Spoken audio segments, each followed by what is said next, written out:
Hi there. Have you ever found that you were making a choice that felt right in your mind, but somehow it just did not feel right in your body?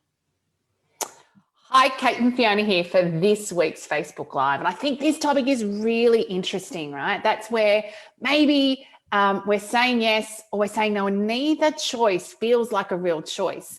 Neither feels like if I was to step into that choice in action, that it would feel like I was in alignment. And it would feel like it would be moving me towards, I guess, achieving my goals or perhaps the career and life you want. Yeah, this piece about is it a choice? What do I understand? What's going on? And what might be determining whether I can do this or can't do that, or whether I should ask this or I shouldn't.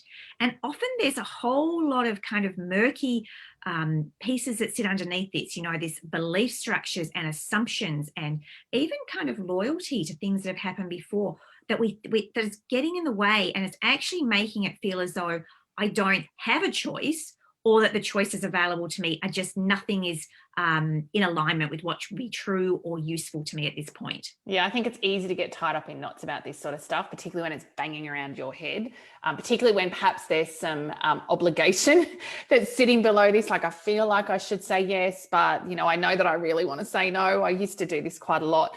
My late 20s, mid to late 20s, where I was just like, what, I'm just not going to go to social events that I don't want to. Like, I don't want to have to say yes and then turn up and not enjoy myself. And I just kind of really stopped saying the obliged or the burdened yes. And I just started being really truthful to myself. And I think this is about really, what's really going on when we think about conflicted choices is starting to shine a light on what is our limiting beliefs here. Like, what is limiting the free choice that I have available here, or my belief that I have free choice here, as compared to the belief that I am obliged to make a choice that perhaps is out of alignment with myself, with my values, and with what I truly want in life. And I think, this really, we're so influenced by our unconscious patterning and programming of, what's allowed, what's not allowed, being a good girl, all of those sorts of things. I've got a great client who always talks about the fact that it's our thinking that limits our choices. And so our ability to start to challenge what my free choices are and thinking about, well, what other choices might be available to me right now, just that that possibility crafting and generating can start to challenge perhaps some of those obliged responses that can play out for us. Yeah, I think this is so interesting to start to notice where are the patterns, where are the places that maybe you might think that you've got a choice, or you might think you're even making a choice, but when you start to unpack it, you go, oh no, actually, I am just doing this because my belief or my assumption is that this is the only path I've got. And you might notice that where you're avoiding a conversation, or you kind of feel like your default thing is, oh, I know that's not going to get anywhere. It might be about, speaking up and asking for what you want. It could be around that salary negotiation. It could be just a question you're not asking. And you just start to notice, is this truly that I'm not doing this because that's the reality, that's how it is?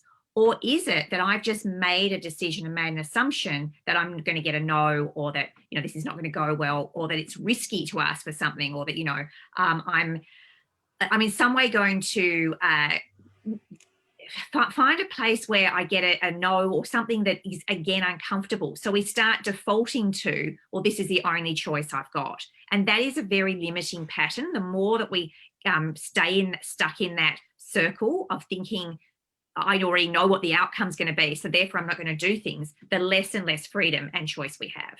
Yeah, I think it's noticing where you don't feel like you have a choice, and then identifying and brainstorming some different possibilities, like really challenging that belief, challenging the fear that's underneath it, because we know, I'm not asking that question. I'm not negotiating that salary.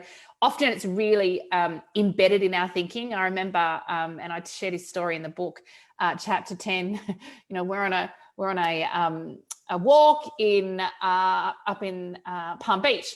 And just, I'm such a rule follower that it didn't even occur to me to do things differently, right? And then the possibility of breaking a rule had me kind of triggered in, oh no, we can't do that. It was just so unconscious and it was just so automatic. And I think that plays out for many of us in terms of what's okay, what's not okay, what are the rules, and how that plays back to our beliefs. So I think there's a real opportunity when you feel caged and you don't feel like you've got free choice, to allow that to be a trigger that says, okay, what could be some different choices for me here? Doesn't mean that you're gonna choose those, but at least starting to challenge your thinking and shine a light on your consciousness, because the consciousness creates freedom.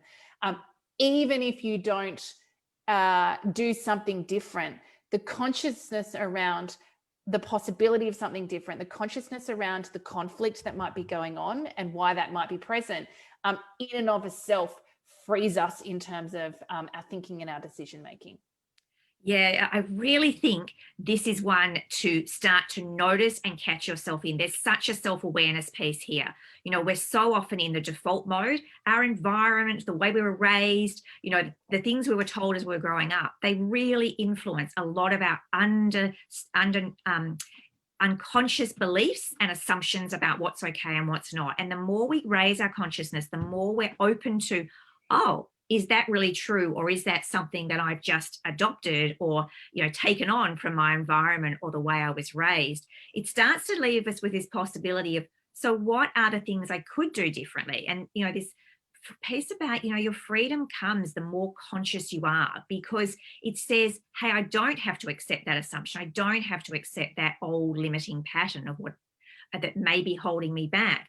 And it allows us to do, as you said, initially understand that I've got a choice and then start to test and play with that. And this is exactly where small acts of confidence come in.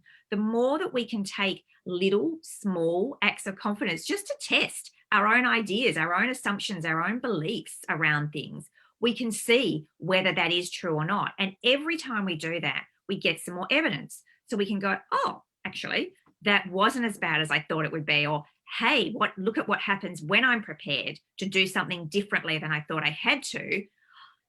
It immediately expands our world. And that is a real sense of freedom. And we've seen that with clients often, as they start to experiment and try new things, it's like the whole world opens up in a way. Yeah, absolutely.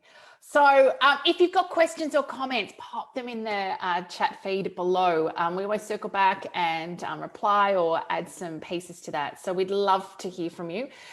If you've enjoyed this or any of our other confidence conversations, we'd love for you to share it with people in your network. And if you're feeling stuck, challenged, or would really love to, get a sense of where you could go with navigating your relationship with confidence, please head over to our website, coreconfidence.com.au. Lots of kind of great next steps for you to start to unpack your relationship with confidence and step into life as your 100% unshakable, unbreakable self.